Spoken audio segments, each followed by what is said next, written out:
नमस्कार, मी आरोही दत्तात्रय जमाले. मी शुभ्रा महेश माने. मी आदित्य आनंद खुणे. आजच्या या धकाधकीच्या जीवनात आपल्यामध्ये आहाराविषयी जागरूकता निर्माण व्हावी म्हणून आम्ही न्यूट्रीवॉच या मॉडेलची कल्पना सुचवू इच्छितो. हे एका स्मार्टवॉच सारखे दिसते. ह्याचे उद्दिष्ट असे आहे की हे स्मार्टवॉच वापरण्याकरता योग्य वेळी जेवणाची आठवण करून देते. तसेच आरोग्यानुसार अन्न सुचवते.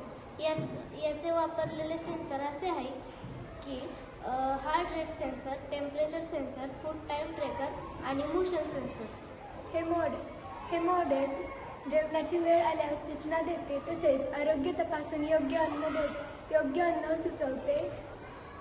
हे मॉडेल कॅलरीज मोजते व त्याच्या नोंदी ठेवते. दैनंदिन आहाराचा आराखडा तयार करते. याचा उपयोग असा आहे की हे उपकरण व्यक्तीला नियमित, संतुलित आणि आरोग्यपूर्ण जीवन जगायला मदत करते. थँक्यू.